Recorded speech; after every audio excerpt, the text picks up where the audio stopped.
About the weather, Sheila.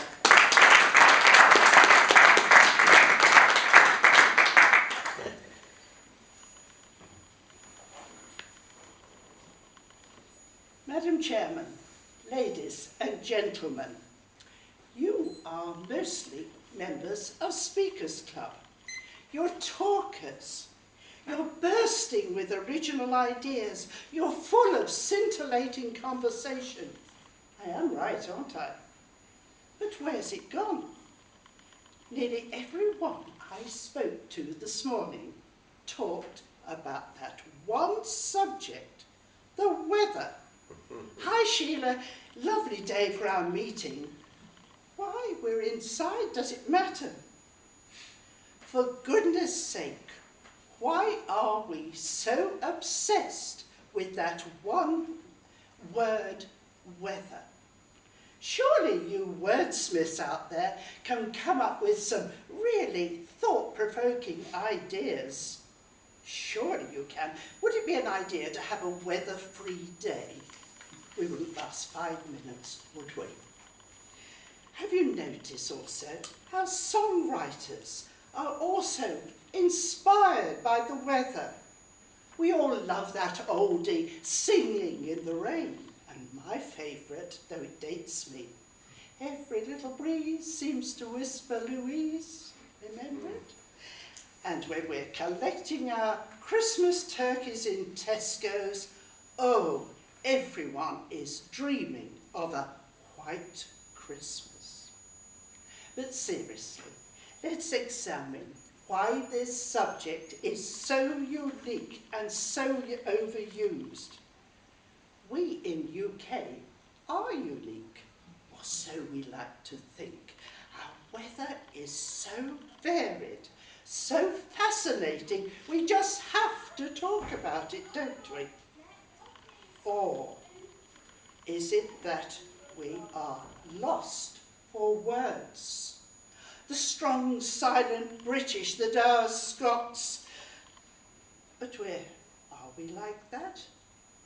Can't remember words, can't think of them, lazy about language. Compare us with the Italians. Their tongues, their hands going like the speed of 1,000 gazelles.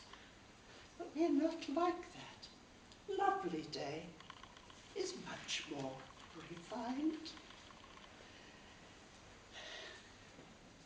Yes, weather is safe. It sort of helps embarrassing moments, relieves awkward silences. In Tenerife recently, I was coming down in a very tightly wedged lift. Weather, as always, warm, sunny, not worthy of comment. There was a tall, well-built Welshman, rather wedged in there. He couldn't avoid looking down into a lady's cleavage. He was so embarrassed he didn't know what to say. He thought, I hear back home that snow is falling in the valleys. Have you watched the TV presenters? They can become very loquacious about British weather. Their voice variation, their gestures, masterful. We could learn a lot. Snow, gales, drought brings them to peaks of ecstasy. Heavy falls of snow in Scotland will spread to the British Isles soon. They will reach northern England. There'll be 4 centimetres of snow on the M6. Schools will close, roads will close, businesses will leave early. Yes, it happens every year, doesn't it? We're used to it, never prepared. Just surprise, panic. No wonder we're the butt of the world's weather jokes. I was a little embarrassed recently when an Austrian friend of mine said, by the way, Sheila, what kind of winter tyres do you fit to your car? A good question. But though I jest, we know there is another side to weather. A dangerous, terrifying side to a sort of, why is it we talk about it so much? Is it a sort of nervous antidote to that fear? We know we can do little when nature chooses to act. Yes, nature rules supreme. A small twist of nature, what happens? Devastation, destruction, death. Remember the tsunami? Trains, carriages derailed and devoured like toys. Ships, huge liners, tossed in the air like those yellow ducks in a fairground. Floods engulfing whole cities, people clinging to rooftops. Even in a Cornish village I can remember cars and lorries being swept out to sea like so many dinky toys. Volcanoes spewing up molten rock to fall on the cities below. Mighty cathedrals crushed, reduced to rubble by an earthquake. Yes, terrifying, isn't it? But that's nature. That's weather. We can't change it, but we can prepare for it.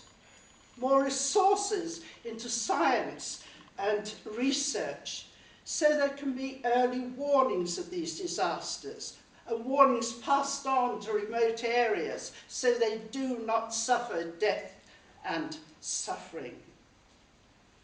And how can we manage in this country? Surely we can do something with our climate. Surely we can stop the country coming to a standstill when there's a first fall of snow. We can have grit available, chains on public vehicles. We shouldn't be filling hospitals with our broken bones. You and I can do our little bit by being prepared with food in our freezers. And global warming, fact or fiction, melting snow caps tells us it's real. But it's nature, you say, it's weather, what can we do? Plenty. Just small actions from each one of us could be a help. I know we're small, we're minute compared with weather, but surely a minute effort would be worth a try. Well, my friends, it has been a lovely day. The sun's shining. It is beautiful out there for our meeting, isn't it?